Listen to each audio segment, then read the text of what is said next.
A'udzubillahi minasyaitonirrajim. Bismillahirrahmanirrahim. Bismillahirrahmanirrahim. Assalamualaikum warahmatullahi taala wabarakatuh. Waalaikumsalam warahmatullahi wabarakatuh.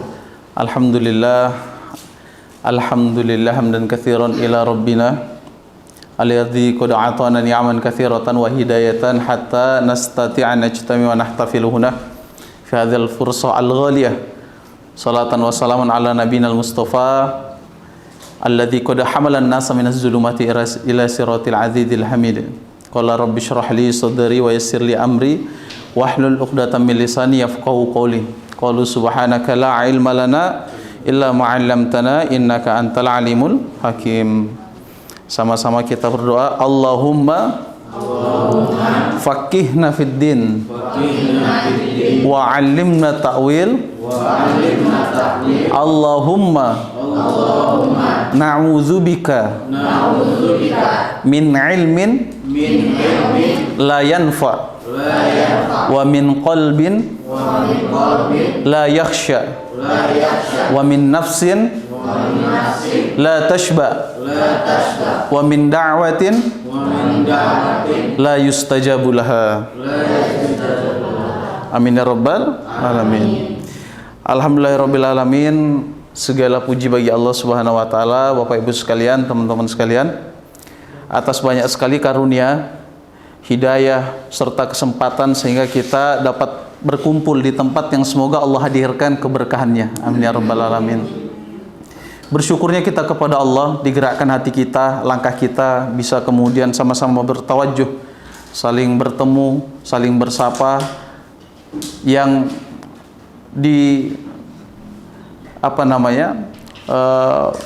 balik kenikmatan yang kita rasakan pada sore hari ini, ketenangan kita dalam menuntut ilmu dan lain sebagainya, ternyata ada juga saudara-saudara kita di sisi belahan dunia yang lain masih sedang dalam keadaan berjuang, masih sedang dalam keadaan memperjuangkan harkat dan martabat Islam, masih memperjuangkan harkat dan martabat negaranya, terkhusus adalah yakni kiblat pertama, yakni Masjidil Aqsa Palestina, yang berada di Palestina. Kita kira kemarin setelah terjadinya gencatan senjata itu intensitas serangan semakin berkurang atau bahkan berhenti, ternyata semakin masif, teman-teman sekalian. Nah, jadi karena kalau kita lihat berita ini kan sudah makin turun ya berkaitan dengan Palestina dan lain sebagainya, sebenarnya ya intensitasnya semakin tinggi. Serangan-serangan kepada saudara-saudara kita yang ada di Palestina itu semakin gencar. Istilahnya ini orang-orang Israel sudah menganggap, udah ini sekalian aja. Ya, sekalian aja kita habisi biar kita kuasai. Kalau kita lihat awalnya cuma dapat 5% daerahnya saja, sekarang kan sudah 80-an%. Nah, ini mereka bagaimana caranya jalur Gaza ini juga harus direbut. Karena kalau sudah jalur Gaza direbut, kemudian tepi barat. Jadi kalau kita lihat posisinya ya, ini sebelum kita mulai kajian kita pada sore hari ini, jadi kalau kita lihat posisi Palestina atau letak Palestina, khususnya kota Gaza itu ada di dekat laut dia. Tel Aviv itu di bawahnya. Nah, kemudian naik sedikit tepi barat. Nah ini Ustadz, di mana letak Masjidil Aqsa? Di kota Yerusalem. Nah, Yerusalem kan kalau dulu itu kan yang diperebutkan adalah Yerusalem ya, bukan Gaza. Dulu zaman Umar bin Khattab, zaman siapa lagi? Salahuddin Al-Ayyubi itu bukan kemudian Gaza, tapi Yerusalemnya itu. Nah, kalau kita lihat petanya sekarang, akses menuju Yerusalem itu salah satunya adalah jalur Gaza. Makanya bagaimana caranya ini harus di bumi hanguskan. Mereka mengambil momen kemarin ketika 7 Oktober, wah itu yang dijadikan propaganda terus. Pokoknya ketika kumpul dengan PBB itu, kalau kita lihat teman-teman sekalian, dan ini penting sekali, yang selalu diungkit 7 Oktober. Wah, ini karena 7 Oktober, padahal ya, penjajahan orang-orang Yahudi atau Zionis laknatullah alaih itu sudah dimulai dari puluhan tahun sebelumnya, ya bukan 7 Oktober saja. Nah ini kurang lebih, jadi kalau ada yang, saya pernah ditanya seorang jamaah, bukan ditanya, beliau curhat, Ustaz, sebenarnya saya itu nggak berpihak sama Israel katanya. Ya, tapi Saya itu kesel saja kenapa Hamas itu melakukan serangan di tanggal 7 Oktober itu. Kan kalau seandainya tidak ada serangan tidak kayak gini. Salah. Ini kurang lebih sama yang terjadi ketika Bandung Lautan Api. Ketika Hari Pahlawan itu tanggal berapa? 10 November, peristiwa 10 November ketika pejuang-pejuang Surabaya melakukan serangan kepada pasukan Belanda dan lain sebagainya, kan seperti itu. Ya haknya mereka untuk kemudian berusaha untuk mengambil wilayahnya lagi kan gitu. Jadi ini yang kemudian tersebar, wah coba tidak ada serangan 7 Oktober nggak akan seperti ini. Nah, jadi teman-teman sekalian, dan ya kita harus antisipasi juga, ya harus kita antisipasi juga apakah ini kemudian konfrontasi antara dua kekuatan atau beberapa kekuatan yang akan terjadi puncaknya, ya, atau akan ada lagi pembebasan selanjutnya. Kan pembebasan sudah jalan berapa kali? Pembebasan Umar bin Khattab, kemudian pembebasan Salahuddin Al-Ayyubi. Apakah ini yang ketiga bahasa gitu ya? Pembebasan Masjidil Aqsa itu. Nah, kalau sudah yang ketiga ya, wallahu alam. Ya kalau kita lihat runtutan, walaupun ini sedikit di luar tema ya teman-teman sekalian, runtutan daripada peristiwa nanti menyambut hari datangnya hari kiamat itu adalah terbitnya matahari dari sebelah barat yang didahului dengan pertempuran-pertempuran sebelumnya, termasuk juga pembebasan Masjidil Aqsa tadi.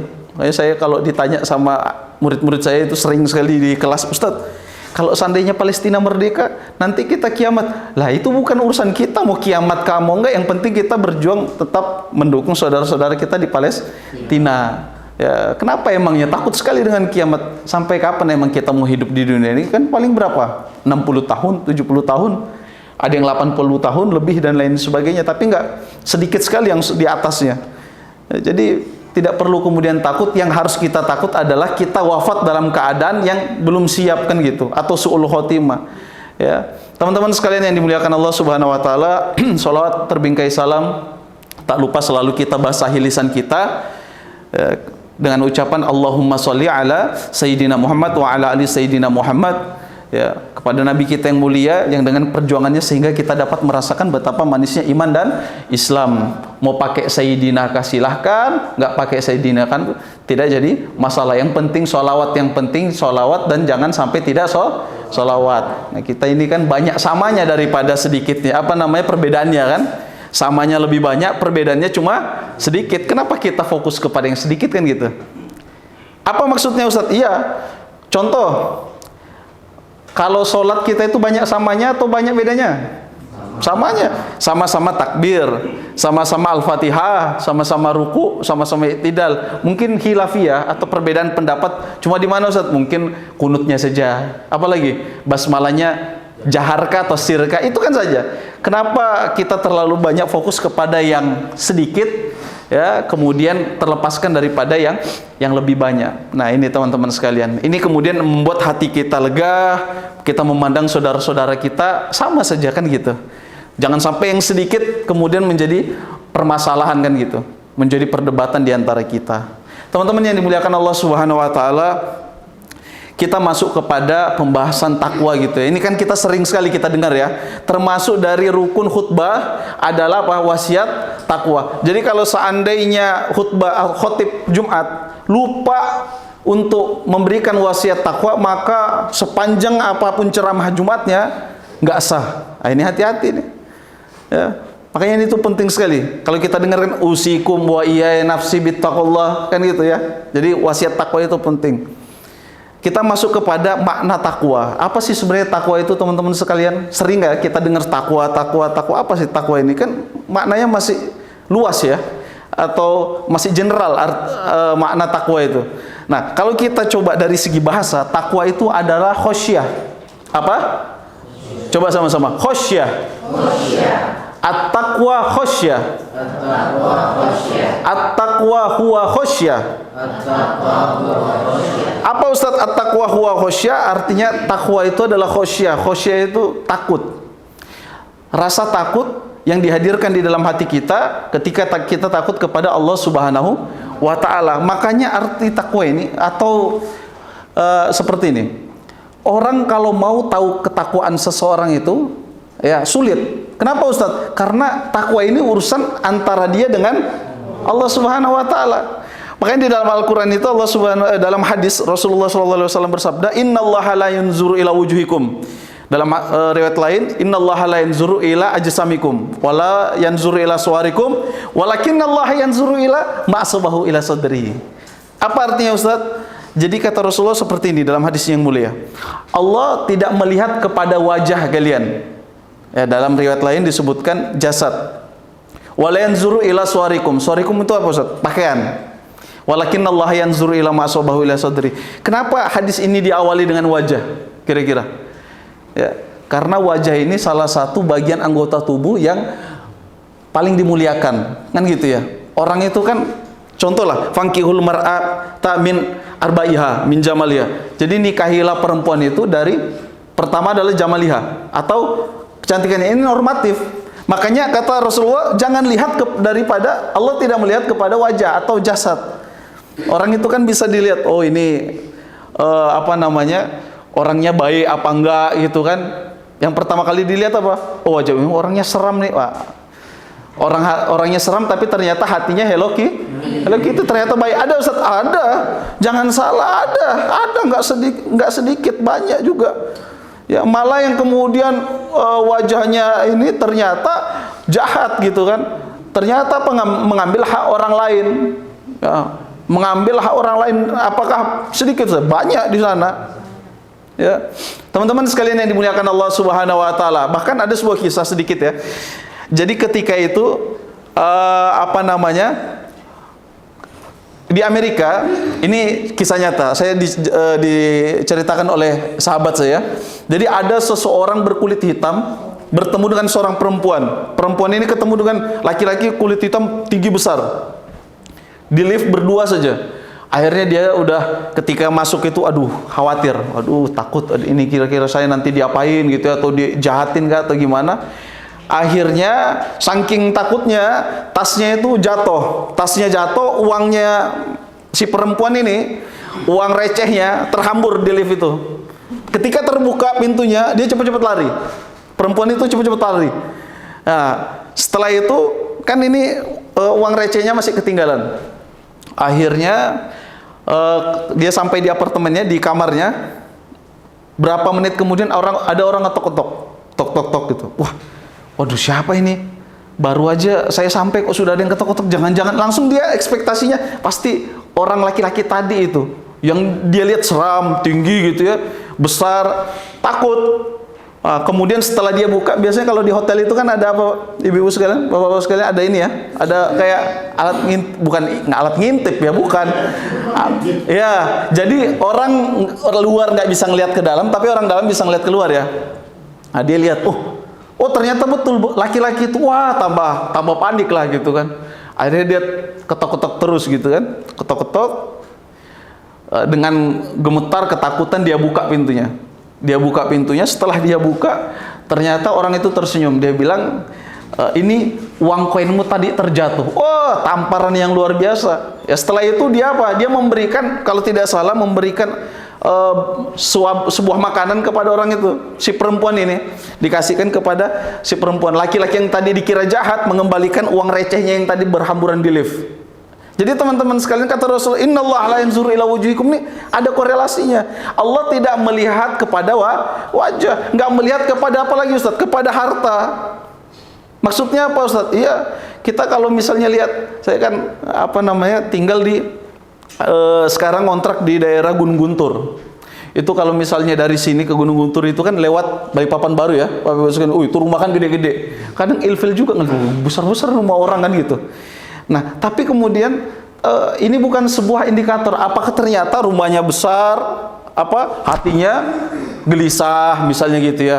Rumahnya besar, ternyata muamalahnya ribawi. Nah, jadi kalau mau cari rumah yang muamalahnya syariah, salah satunya di Sayyidina Len ini ya. Masya Allah, tabarakallah. Ya. Pemirsa sekalian, Bapak Ibu sekalian, ya jangan lupa. Canda sih, Masya Allah tuh. Jadi memang seperti itu. Ya.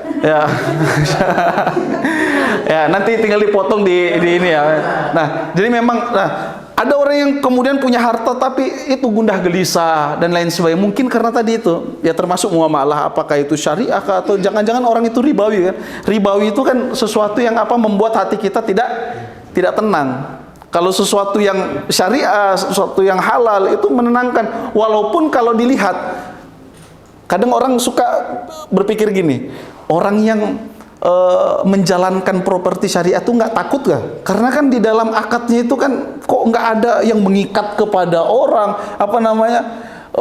nggak ada gimana-gimananya kepada orang itu kan gitu. Kok memberikan kemudahan? Ternyata nggak, kalau kita menggunakan caranya Allah pasti akan dimudahkan. Ya, pasti sudah itu. Kalau orang lihat pakai logika manusia itu kan, beraninya gitu ya. Tapi ternyata dengan caranya Allah ini semuanya terasa mudah. Bapak Ibu yang dimuliakan Allah Subhanahu wa taala. Walakinnallaha yanzuru ila ma ila sadri. Apa kata Rasulullah? Tetapi Allah itu melihat kepada ini, sambil beliau menunjuk ke dadanya, yakni hati kita. Nah, makanya ada istilah orang-orang itu judge by cover. Jangan menghukumi atau istilah menilai, betul. Jangan melihat dari luar kan gitu. Ya, teman-teman sekalian yang dimuliakan Allah Subhanahu wa taala. Jadi itulah takwa.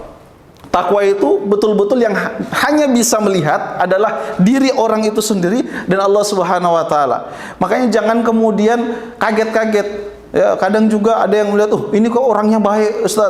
Kok tiba-tiba tersandung kasus apa, narkoba kah, terkesan apa dan lain sebagainya, korupsi dan lain sebagainya. Karena memang khosyah tadi, takwa itu adalah khosyah, takut.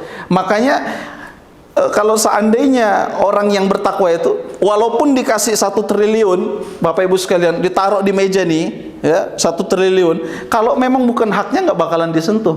Itu salah satu indikatornya. Kenapa? Khosyah. Ngambil 1.000 rupiah pun bahaya ini. Nanti menjadi apa?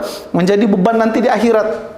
Menjadi wasilah siksaan dari Allah Subhanahu wa taala, ngambil apalagi 1 triliun. Ternyata kan nyatanya banyak ya yang kemudian mengambil miliar-miliaran ya, ratusan juta dan lain sebagainya, bukan punyanya. Berarti apa Ustaz? Berarti ketakwaannya perlu dipertanyakan. Nah, teman-teman sekalian, maka hari ini kita coba, Ustaz, bagaimana sih kemudian kita udah tahu nih definisi takwa. Bagaimana cara kita biar bisa sampai ke level itu? Teman-teman sekalian, di dalam Al-Quran Allah Subhanahu wa taala berfirman, kalau kita buka surah Al Imran 134 kalau tidak salah, ya kalau ada yang bawa Al-Quran 134, surah Al Imran, surah ketiga, ya. Coba dibaca, ada masih ada ya bawa Al-Quran? Surah 134, surah ketiga ayat 134. Surah Al Imran 134. Alladzina yunfiquna, coba siapa? Ada yang sudah dapat? Boleh. Masya Allah, tabarakallah. Muhibbin, ya. Atau artinya ayat 134 surah Ali Imran. Saya gitu ya. Atau mbak-mbaknya udah ada, ibu-ibu? Oh, belum. Artinya? Bismillahirrahmanirrahim, yaitu orang-orang yang berinfak baik di waktu lapang maupun sempit. Baik, teman-teman sekalian, kita lihat, yaitu orang-orang yang berinfak di waktu lapang maupun alladzi yunfikun. Jadi kalau kita mau menuju takwa atau bahasa goalnya takwa, misi kita takwa, jadi ada langkah-langkahnya tadi. Alladzi yunfikuna fis sarra'i wad dharra'i, kata Allah. Orang yang menghadiahkan hartanya, menginfakkan hartanya di jalan Allah dalam keadaan dia lapang maupun sempit. Nah, kalau misalnya contohnya kita orang punya uang 100 juta, dia sedekahkan 1 juta, kira-kira bisa nggak? Bisa. Mudah nggak? Mudah. Tapi orang yang punya uang 1 juta dia sedekahkan 900.000, kira-kira mudah nggak Bapak Ibu sekalian? Sulit. Tidak semudah itu kan bahasa gitu ya, ada syairnya kan, tak gimana? Tak segampang itu kan gitu. Nah, tak segampang itu kan. Alladzi yunfikuna fis sarra. Mungkin kalau orang yang punya harta banyak, dia mudah saja. Tapi kalau orang yang fis sarra wad dharra, dan dalam keadaan sempit ini, nah, teman-teman sekalian, kalau orang Balikpapan bilang kan, yang sempit ini nah kan gitu. Yang kemudian nggak mudah. Tapi ternyata kebalikannya. banyak sekali orang yang dalam keadaan sulit ternyata lebih kemudian mudah dalam menolong orang lain dengan kemampuannya.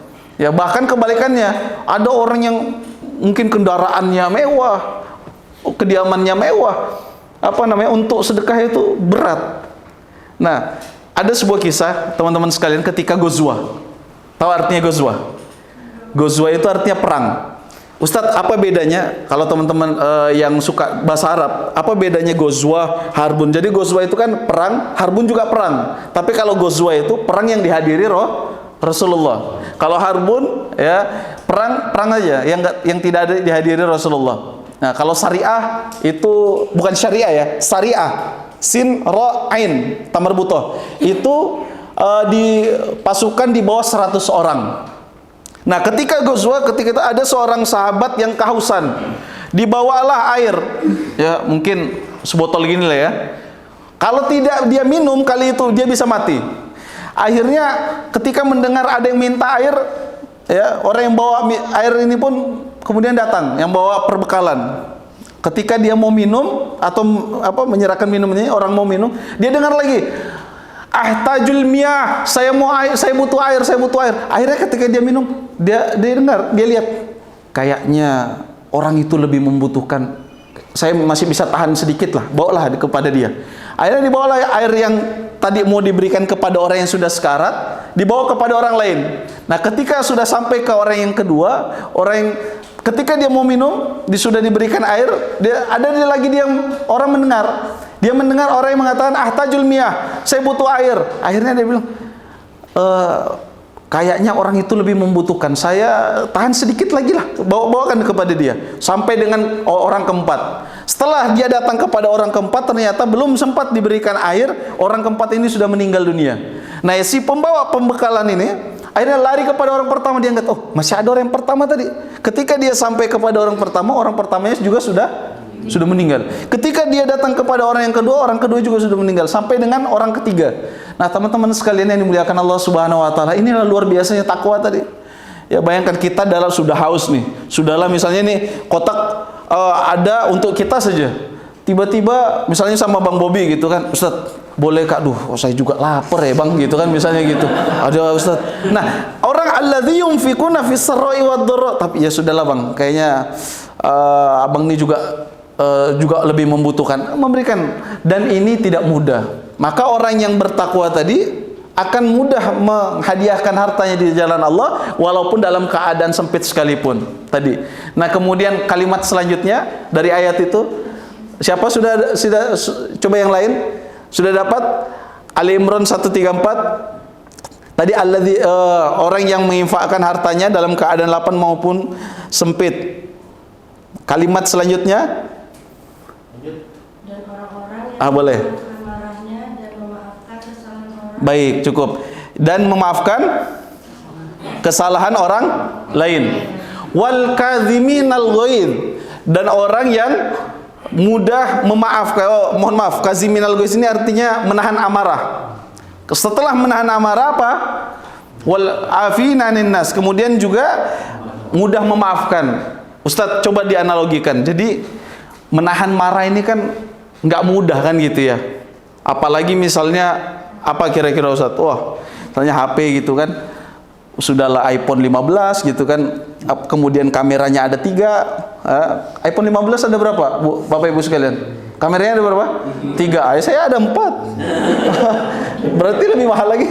Retak-retak sedikit lah ya. Nah, ya, sudahlah iPhone 15 misalnya, ini mohon maaf melanggar sedikit kode etik jurnalistik yang menyebutkan merek gitu ya. Ya, kemudian mahal gitu kan, ternyata nggak sengaja tersenggol teman, akhirnya jatuh,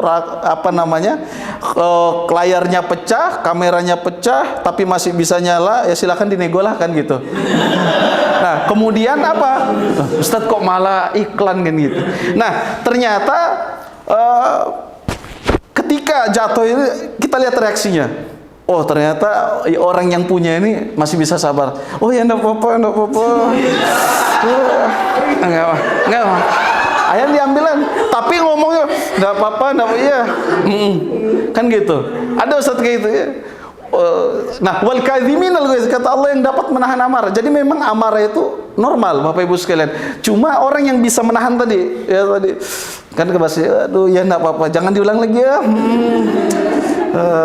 Coba lagi kan gitu. Nah, Bapak Ibu yang dimuliakan Allah, wal kadhiminal ghaiz, dan orang yang punya kemudian potensi untuk membalas, kan bisa aja dia marah, minta ganti, kan bahasanya gitu. Tolong diganti atau apakah diperbaiki, bisa aja. Tapi dia memilih untuk menahan, wal kadhiminal ghaiz, untuk menahan amarahnya ini, kata Allah dia termasuk orang-orang yang bertakwa tadi. Jadi yang pertama adalah orang yang menghadiahkan hartanya, menginfakkan dalam keadaan sempit, mau lapang maupun sempit. Yang kedua adalah dapat menahan amarah. Nah, yang kedua, yang ketiganya lagi adalah wal afina linnas. Apa Ustaz wal afina linnas?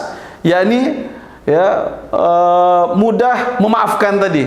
Ya nggak apa-apa saya maafkan gitu ya. Tungguilah sebentar pulang kerja bahasa gitu kan.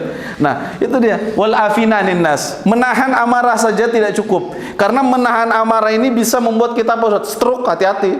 Ya, menahan amarah tapi juga harus apa Ustaz? Disalurkan. Dengan apa disalurkan? Ya, dengan memaafkan. Disalurkan. Ustaz, disalurkan dengan geplak palanya gimana Ustaz? Misalnya gitu. Janganlah. Kan gitu.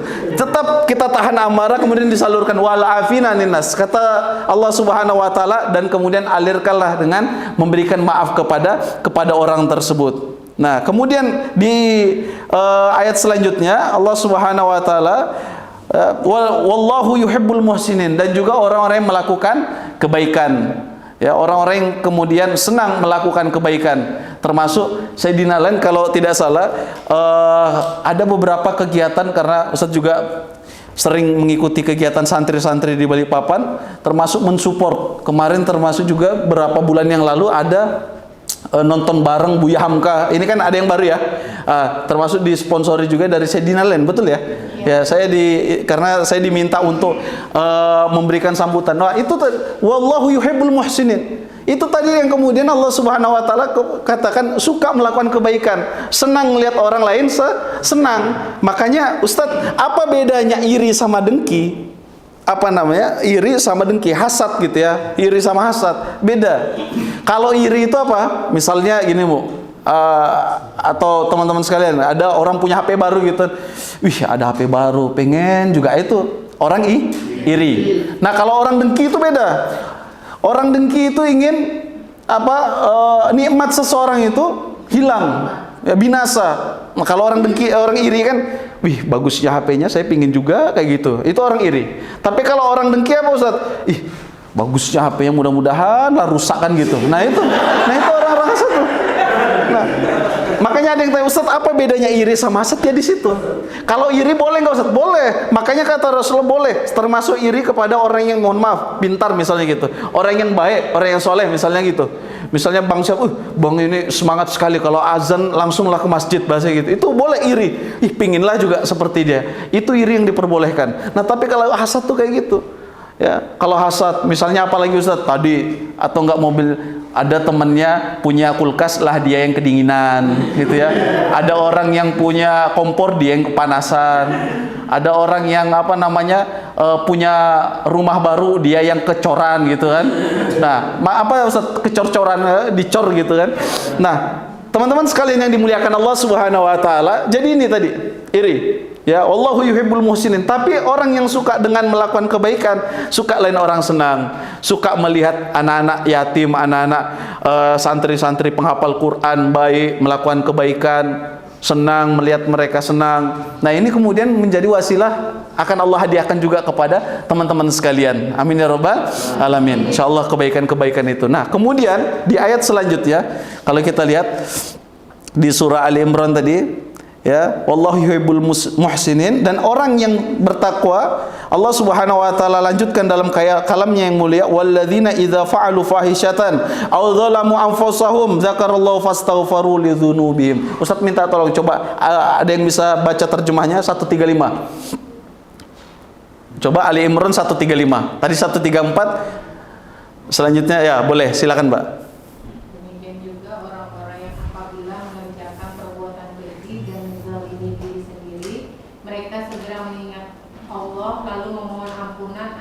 Baik, atas dosa-dosanya. Teman-teman sekalian, lihat ayat ini. Walladzina idza fa'alu fahishatan. Lihat betapa baiknya Allah sama kita. Idza fa'alu fahishatan aw dzalamu anfusahum dzakarallahu fastaghfaru lidzunubihim. Kenapa Ustaz Allah mengawali ayat ini dengan kalimat walladzina idza fa'alu fahishatan? Karena Allah tahu kita ini lemah. Maksud apa? Maksud Ustaz apa? Allah katakan seperti ini. Dan juga orang-orang yang apabila mengerjakan perbuatan keji atau melampaui, atau dia melakukan gini aja, melakukan dosa lah. Apa Ustaz? Melakukan maksiat. Jadi Allah tahu bahwasanya hambanya ini lemah, seringkali terpeleset dalam kesalahan, kemaksiatan. Tapi kata Allah, memang normal manusia seperti itu, tapi anfusahum zakarullah. Tapi ketika dia melakukan dosa, cepat-cepat ingat Allah. Ini dia. Jadi kalau teman-teman, misalnya apa Ustaz? Misalnya kita melakukan kesalahan, ingat dosa gitu ya, ingat Allah. Itu contoh ada ketakwaan di dalam diri kita. Misalnya laki-laki gitu ya, di jalanan tiba-tiba ada ngelihat perempuan auratnya terbuka gitu ya, atau kekurangan bahan, astagfirullahaladzim, kemudian tangan dibuka sedikit ya. Ada Ustaz, ada ya, astagfirullah. Nah teman-teman sekalian, tapi luar biasa gini, alhamdulillah. Astagfirullah. Nah teman-teman sekalian, jadi ada seorang ulama dari Tarim ini, nama beliau Al-Habib Umar Al-Hafiz. Jadi ketika beliau itu dalam mobil di Indonesia, ada di depannya itu perempuan berkendara, mohon maaf, dia menggunakan pakaian yang bahasanya pakaian nggak sopan lah gitu kan, ya minim. Kemudian apa kata Habib Umar ini? Alhamdulillah. Oh kaget sampingnya, loh. Akhirnya dalam hatinya, loh kok Habib Umar bilang alhamdulillah katanya. Nah, ya Ustaz betul lah kan gitu. Ternyata ya, tapi beliau alhamdulillahnya bukan alhamdulillah ngeliatin, enggak. Alhamdulillah kemudian apa? Memalingkan pandangan. Setelah itu apa namanya, jamaahnya ini, muridnya ini pasti risih, loh kok guru saya ngomong kayak gini, padahal harusnya kan istighfar kan gitu. Nah ketika itu saking risihnya dia bertanya, akhirnya dia memberanikan diri untuk bertanya, wahai Habib, iya kenapa? Tadi saya dengar ketika kita di mobil, saya perhatikan engkau melihat perempuan tidak sengaja gitu kan, kemudian perempuan ini pakaiannya tidak sopan, minim, engkau ucapkan alhamdulillah. Limadha bi, bahasanya kenapa seperti itu? Kata Habib Umar, orang Indonesia ini luar biasa mudah dalam masuk ke dalam surganya Allah Subhanahu wa taala. Kenapa? Sekali dia melihat seperti itu, kemudian dia cepat-cepat palingkan pandangannya untuk kemudian mengingat, karena mengingat Allah, takut sama Allah, maka dengan wasilah itu Allah ampunkan semua dosa-dosanya, bahasa gitu. Semua dosa-dosanya, banyak dosanya Allah ampunkan. Bayangkan berapa perempuan misalnya di jalan dia tidak sengaja lihat itu, langsung dia palingkan kan gitu. Jadi kalau misalnya kita melihat bagaimana, tutup ya, astagfirullah gitu kan, astagfirullah dibuka sedikit tangannya. Nah inilah katanya malaikat, ini mencatatnya gimana gitu ya. Baik teman-teman sekalian yang dimuliakan Allah Subhanahu wa taala, zakarullah. Dia cepat-cepat kemudian melakukan istighfar, cepat-cepat melakukan taubat kepada Allah. Ya, jadi kalau misalnya saya pernah di DM perempuan baru-baru saja beberapa pekan yang lalu gitu ya, lewat Instagram nanya assalamualaikum atau enggak itu. Kemudian nanya, Ustadz, apakah kemudian saya ini seorang, mohon maaf, saya ini seorang banyak melakukan zina katanya. Apakah saya masih diampunkan dosa saya? Kaget saya ditanya seperti itu kan. Ini siapa gitu. Akhirnya nggak sengaja terbuka lah profilnya gitu kan, stalking dikit gitu ya. Siapa lagi nih? Stalking. Nggak sengaja. Akhirnya lihat, masya Allah, ternyata memang mohon maaf, saya nggak banyak scroll, mungkin 1, 2 sampai 10 foto lah gitu kan. Bercanda. Akhirnya saya lihat memang orang ini, perempuan ini foto model. Ya, foto model dia, dan foto modelnya bukan apa namanya, model jilbab atau gamis, enggak, bukan, memang pakaian-pakaian yang minim, atau bahkan mungkin foto model yang negatif lah gitu, pakaian perang gitu. Nah akhirnya saya bilang gini ya, Innallah, dalam surah Az-Zumar kalau nggak salah, Allah Subhanahu wa taala berfirman, Qul ya ibadiyalladzina asrafu ala anfusihim la taqnatu min rahmatillah. Janganlah kemudian takut dengan janganlah kemudian terputus ya, putus asa terhadap rahmatnya Allah atau ampunannya Allah. Allah Subhanahu wa taala akan kemudian apa? Akan mengampuni semua dosa. Ya, dosa apapun itu, termasuk loh, bayangkan di masa Bani Israel dulu, ada perempuan, mohon maaf, selama hidupnya mungkin 60 tahun misalnya gitu ya umurnya. 60 tahun ini maksiat terus, mohon maaf, jual diri terus. Kemudian akhirnya di akhir masa hidupnya dia nggak sengaja ketemu dengan seekor anjing, bahasanya anjing ini kan najis ya. Najis. Kalau kita terkena air liurnya 7 kali basuh, salah satunya dengan saking termasuk mugolazo, najis mugolazo atau besar, najis berat. Nah, kemudian teman-teman sekalian, najis mughalazo ini dia lihat anjing ini kehausan, akhirnya dia ambilkan air. Dia ambilkan air, minumlah. Setelah itu berapa saat ketika dia melihat anjing itu minum, dia rasa senang tadi. Rasa senang dan dia pikir astagfirullah, ternyata banyaklah dosa saya selama ini. Dia beristighfar, dia memohon ampun kepada Allah 1 kali saja. Bayangkan 60 tahun dia melakukan kesalahan maksiat, bahasanya gitu ya. Kita analogikan saja. Sekian banyak tahun yang dia lewati, 1 kali dia istighfar, Allah ampunkan semuanya dan digolongkan orang-orang penghuni surganya Allah Subhanahu wa taala. Akhirnya saya bilang, insyaallah, oh, setelah saya balas chatnya gitu ya, sesungguhnya Allah mengampuni segala dosa-dosa dan lain sebagainya. Ini kalau nggak salah orang daerah Jawa Barat, daerah Bandung gitu kan, daerah Bandung dia. Saya dari Bandung katanya. Kemudian dia bilang, oh alhamdulillah kalau gitu Ustaz, terima kasih nasihatnya. Nah, kemudian dia mau belajar, Ustadz boleh nggak saya belajar ngaji privat? Wah, ini kacau lagi nih. Astagfirullah, saya bilang ya jangan. Ada lanjutannya sekali. Aduh kacau. Ternyata orang ini memang bukan seorang Muslim. Dia orang Nasrani ingin belajar agama. Dalam sebuah hadis dikatakan man su'ila an ilmin faqatahu, barang siapa yang meminta diajarkan sebuah ilmu kemudian dia tutup-tutupi, maka di akhirat kelak nanti dia akan disiksa oleh Allah dengan dibelenggu dengan api ya, dengan tali dari api di akhirat kelak. Semua saya bilang, wah ini bahaya juga kalau diajarkan ngaji kan gitu. Nanti belok-belok niat kan gitu.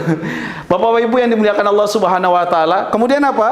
Jadi semua dosa Allah ampunkan. Termasuk kalau Ustadz, ada yang pernah bertanya, Ustadz bagaimana kalau seandainya banyak melakukan dosa diulang-ulang terus?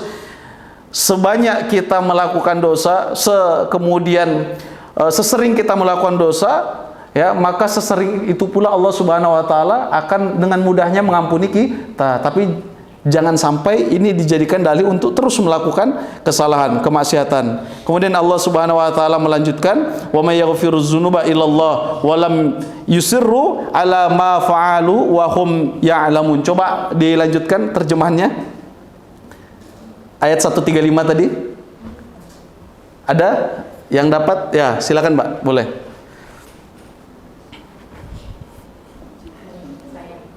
Iya. Yang dapat mengampuni. Boleh? Siapa lagi yang dapat mengampuni dosa-dosa selain Allah? Mereka pun tidak meneruskan apa yang mereka kerjakan, perbuatan dosa itu, sedangkan mereka mengetahui. Nah itu dia teman-teman sekalian. Maknanya apa? Allah akan ampunkan semua kesalahan, dosa dan maksiat. Tapi kata Allah, ya janganlah diulang-ulang, kan bahasa gitu. Sedang kalian mengetahui kesalahan itu dan kalian tahu itu bahwasanya itu adalah sebuah kesalahan dan dosa, maka jangan diulang-ulang. Adapun kemudian kita terpeleset lagi, banyak kemudian kita beristighfar kepada Allah. Kalau terpeleset lagi cepat kita bertobat, insya Allah lama-lama Allah memberikan keistiqomahan kepada kita. Amin ya rabbal alamin. Itulah tadi teman-teman sekalian dari beberapa langkah untuk menuju gerbang takwa ya, atau garis finish ketakwaan ada beberapa. Yang pertama adalah berinfak dalam keadaan luas, lapang maupun sempit, kemudian dapat menahan hawa marah kita dan mudah memaafkan seseorang. Kemudian yang ketiga tadi apa? Cepat-cepat bertobat kepada Allah. Kapan Ustadz? Setiap kali kita melakukan kesalahan, cepat-cepat bertobat. Makanya saya itu kalau misalnya sebelum tidur saya sampaikan ke teman-teman sekalian, mudah-mudahan ini jadi amal jariah, banyak membaca doa atau minimal 1 kali kita baca saya istighfar, Allahumma anta rabbi la ilaha illa anta khalaqtani wa ana abduka wa ana ala ahdika wa adika mastata'tu a'udzubika min syarri ma sana'tu wa bulaka bi ni'matika alayya wa abu bi dzambi faghfirli fa innahu la yaghfiru dzunuba illa anta. Itu adalah apa? Bacaan dengan wasilah itu saya istighfar bisa mengampunkan dosa-dosa kita. Tidak tahu kemudian besok kita akan hidup lagi kah atau apakah? Ya apalagi kita lihat sekarang ini pertempuran di Palestina itu semakin takutnya kita sekarang dalam keadaan normal, tiba-tiba besoknya matahari terbit dari sebelah barat. Nah itu. Lah Ustadz, iya. Jadi kalau kita lihat rentetannya, yang pertama kali itu memang matahari terbit dari sebelah barat. Dan itu sesuatu yang datangnya tiba-tiba. Makanya ketika matahari terbit dari sebelah barat itu, semua masjid bakalan penuh. Orang yang tidak beriman, yang tidak Islam bakalan jutaan orang bakalan bahkan miliaran pingin jadi mualaf seketika itu juga.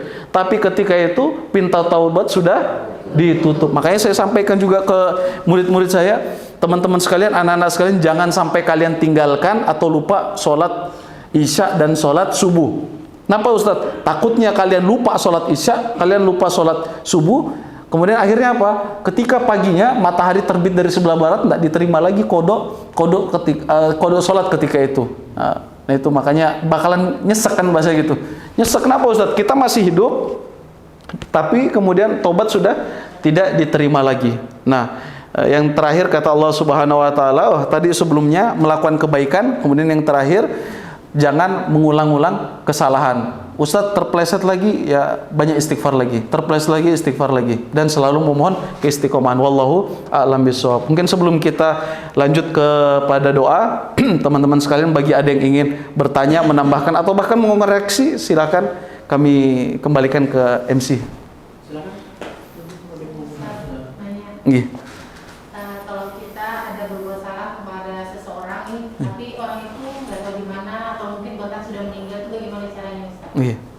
A'udzubillahi minasyaitonirrajim. Bismillahirrahmanirrahim. Ini pertanyaan bagus banget teman-teman sekalian. Termasuk hutang ya. Kadang kita ini dulu memang suka misalnya hutang. Oh termasuk Ustadz, saya itu dulu ketika misalnya SMP gitu ya, SMP, SD atau SMA misalnya gitu kan. Dulu apa Ustadz? Beli pisang goreng 5 tapi yang dibayar 2. Ini ternyata di umur 30 tahun tobat kan gitu. Astagfirullah. Ternyata kita sudah nggak tahu mungkin orang ini sudah pindah atau bahkan sudah meninggal, bahasa gitu. Tadi pertanyaannya Ustadz, bagaimana kita melakukan misalnya dosa kepada orangnya sudah meninggal kan gitu misalnya. Nah itu salah satunya. Termasuk saya juga pernah misalnya ya, dulu pas SD kayak gitu juga. Ini Ustadz menceritakan aib enggak? Ini mudah-mudahan diambil sebagai hikmah. Ya, ketika itu saya ngantri telur gulung. Memang saya nggak punya uang, cuma ngantri aja. Nggak punya uang, ngantri aja. Ini diambil hikmahnya. Ya, mudah-mudahan bukan aib ya. Akhirnya saya nunggu dan saya nggak minta. Saya nggak palek 2 gitu, nggak.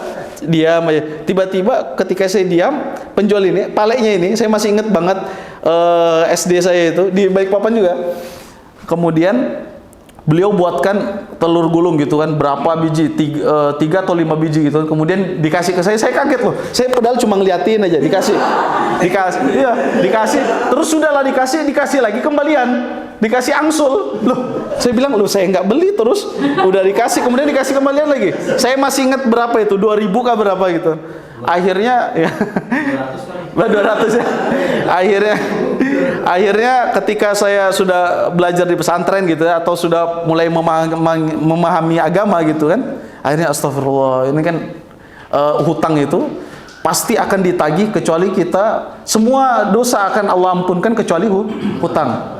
Termasuk hutang bisa diampunkan dengan cara apa? Kayaknya saya pernah cerita ya, orang yang meninggal dalam keadaan tenggelam, itu bisa dosa hutangnya terampunkan. Tapi jangan kemudian kita bunuh diri di laut, bukannya. Ini kelihatan ini berarti nih banyak hutang, kan gitu. Ya, teman-teman sekalian. Nah, Ustadz bagaimana ini orangnya sudah nggak ada, atau orangnya ada tapi kita nggak tahu di mana, atau bahkan sudah meninggal. Nah, solusi yang solutif, teman-teman sekalian, kalau seandainya dalam bentuk menzolimi, kita dengan wasilah mendoakan kebaikan. Misalnya orangnya sudah meninggal, Allahumma gfir lahu warhamhu wa'afihi wa'fu anhu, Allahumma wasi' kuburahu. Ya Allah, ampunkanlah dia, rahmatilah dia, luaskanlah kuburnya. Itu bisa wasilah. Misalnya orangnya sudah meninggal, kita pernah zolim. Kalau seandainya dia bisa bangun, apa yang kemudian dia katakan? Ya saya maafkan, karena dengan wasilah doamu ini saya dilapangkan kubur saya oleh Allah Subhanahu Wa Taala itu. Jadi doakan. Nah, termasuk Ustadz bagaimana hutang? Misalnya kita tidak tahu siapa orangnya, sudah ikhtiar semaksimal mungkin, maka sedekahkan misalnya 100.000 nih. 100.000 ini kan banyak tuh kan viral dengan entengnya. Agar silaturahmi tidak terputus adakah 100, agar hubungan tidak ambiar adakah 1 miliar, gitu ya. Itu bagaimana Ustadz? Misalnya 100.000, sedekahkan 100.000. Sedekah 100.000, ya Allah, saya niatkan sedekah saya ini untuk orang yang saya pernah hutang, orangnya sudah meninggal. Nah ini caranya. Maka dia akan mendapatkan mendulang. Karena kalau kita tidak membayar hutang kita, nanti di akhirat akan ditagih, dimintai pertanggungjawaban oleh Allah Subhanahu wa taala. Wallahu alam bisawab. Jadi seperti itu Bapak Ibu sekalian. Baik, silakan. Boleh? Nggih. Bagaimana hukumnya menerima uang pemberian dari calon legislatif sebelum menjelang pemilu? Baik, pertanyaan yang bagus sesuai dengan keadaan gitu ya. Sesuai dengan keadaan. Baik. Wah, Masya Allah. Ya. Betulan ini, serius. Kalau serius kita doakan kan gitu. Masya Allah. Masya Allah, tabarakallah. Baik, Bapak Ibu yang dimuliakan Allah Subhanahu Wa Taala, memang di masa-masa sekarang ini kan sebentar lagi akan ada bahasanya, istilahnya orang itu pesta rakyat bahasa gitu ya, yaitu pemilihan pemimpin. Makanya saya kadang juga agak bukan anti sih, enggak, cuma agak risih. Pokoknya enggak ada sekarang jalan kecuali ada baliho di situ. Dulu kan enak. Saya itu kalau misalnya daerah Sepinggan sana ada lapangan bola ya, apa ya? Kayak di lapangan bola itu kan di sebelah kiri. Kalau kita dari Borneo itu ada lapangan bola itu kan, kalau setiap saya ngajar dulu pagi-pagi tuh ngelihat senang ada anak-anak main bola asri. Sekarang enggak, pokoknya dari orang ini baliho semua ya, ada yang pokoknya macam-macam ya. Kita doakan mudah-mudahan amanah semualah, amin ya rabbal alamin. Nah kemudian Ustaz, bagaimana menerima uang seperti itu ya? Maka kata Rasulullah, orang yang menyuap dan menerima suap ini adalah finar, bahasanya bahaya sekali ya, bahaya sekali, bisa mendapatkan konsekuensi azab dari Allah Subhanahu wa taala. Jadi kita harus hati-hati. Dan biasanya orang itu akan berharap. Dan ini pernah terjadi di daerah Balikpapan Tengah kalau nggak salah ya. Ada orang mencalonkan diri jadi calon legislatif. Dia nggak terpilih, padahal sudah ngasih wakaf kipas kalau nggak salah di sebuah masjid. Betul Pak? Ya, di sebuah masjid ada penuh, pokoknya masjid ini semua kipasnya sudah terpasang. Karena ternyata penghitungan suara dia kalah, akhirnya, dan kalahnya juga di daerah masjid itu. Suaranya sedikit, dia bilang, loh kok suara saya sedikit daerah masjid ini, kan saya sudah kasih kipas nih banyak sekali nih, biar masjidnya dingin. Akhirnya dia marah, dia sendiri yang copot itu, kipas dari masjid nih. La ilaha illallah, dia bilang. Gimana nah? Maka teman-teman sekalian, itu bahaya. Nanti dia akan, selain daripada dosa tadi, dia akan merasa kita punya hutang kepada dia, bahasa gitu ya, utang suara maupun juga utang kebaikan, bahasa gitu ya. Wallahu a'lam bishawab. Jadi semaksimal mungkin dihindari ya, dihindari, karena apalagi itu akan masuk kepada tubuh kita. Misalnya kita belikan makanan ya, akan mencemari hati kita, kesehatan kita dan lain sebagainya. Bahkan bahayanya kalau sampai di akhirat daging itu masih berada di tubuh kita. Wallahu a'lam bishawab. Misalnya Ustadz, ada orang calon legislatif, saya disuruh misalnya disuruh, ada yang pernah sebuah pertanyaan seperti itu, disuruh pasang baliho misalnya gitu ya. Ada jasa capeknya, jasa pasangnya itu ya hal yang normal saja, boleh saja mengambil uang dari situ ya. Tapi kecuali kemudian di hari istilahnya serangan fajar, ini yang bahaya sekali kan gitu. Wallahu a'lam bishawab. Bahaya. Ya. Soalnya biasanya kan nggak cuma satu ya, biasanya banyak itu dia. Masya Allah, banyak. Terlalu basah biasanya pagi-pagi itu dah gitu ya. Ditulisin rumah ini dari masyarakat. Nah itu ini bahaya sekali. Nah baik Bapak Ibu sekalian, ada lagi? Kalau cukup kita cukupkan dengan doa. Insyaallah. Masya Allah. Baik, Bapak Ibu sekalian, teman-teman yang dimuliakan Allah Subhanahu wa taala, mari sama-sama kita bermunajat kepada Allah Subhanahu wa taala sebelum kita akhiri majelis ilmu ini, yang semoga Allah hadirkan keberkahan dan rahmatnya. Kita bermunajat kepada Allah Subhanahu wa taala dengan diawali yakni Sabal Masani 7 ayat yang diulang-ulang. Al-Fatihah. A'udzubillahi minasyaitonirrajim. Bismillahirrahmanirrahim. Alhamdulillahirabbil alamin. Arrahmanir rahim. Maliki yaumiddin. Iyyaka na'budu wa iyyaka nasta'in. Ihdinas siratal mustaqim. Siratal ladzina an'amta 'alaihim ghairil maghdubi 'alaihim waladdallin. Amin. Bismillahirrahmanirrahim. Hamdan syakirin, hamdan na'imin, hamdan yuafi ni'ama yukafi mazida. Ya Rabbana lakal hamdu kama yanbaghi li jalali wajhikal karim wa 'azimi sultanik. Allahumma salli ala sayyidina Muhammad wa ala ali sayyidina Muhammad fil alamin innaka Hamidum Majid. Allahumma ighfir lana ya Allah dzunubana wa dzunuba wa liwalidayna warhamhuma kama rabbawna shighara wa li jamil muslimina wal muslimat wal mu'minina wal mu'minat al ahya'i minhum wal amwat innaka samiun qaribun mujibud da'wati ya qadiyal hajat. Ya Allah ya Rahman ya Rahim ya Dzul Jalali wal Ikram. Ya Allah yang Maha Pengasih lagi Maha Penyayang, yang memiliki keagungan dan kemuliaan. Ya Allah, terimalah daripada setiap amal kebaikan yang kami lakukan ya Allah, ibadahnya kami ya Allah, mencari nafkahnya kami ya Allah. Terimalah pahala kebaikannya, alirkan untuk seluruh anggota keluarga kami ya Allah, yang masih ada maupun yang telah tiada, terkhusus kedua orang tua kami yang kami cintai. Ya Allah, semoga amal kebaikan yang kami lakukan setiap detik dari kami mencari nafkah, Engkau hapuskan dosa-dosa kami ya Allah. Engkau jauhkan kami daripada perbuatan dosa dan maksiat di masa yang akan datang. Engkau istiqomahkan kami semua dalam kebaikan, ketaatan dan ketakwaan. Mudahkanlah segala urusan kami ya Allah. Ya Allah, bukakanlah bagi kami semua pintu rezeki seluas-luasnya. Engkau datangkan rezeki yang halal, yang baik, yang berkah, yang banyak ya Allah, sederas-derasnya.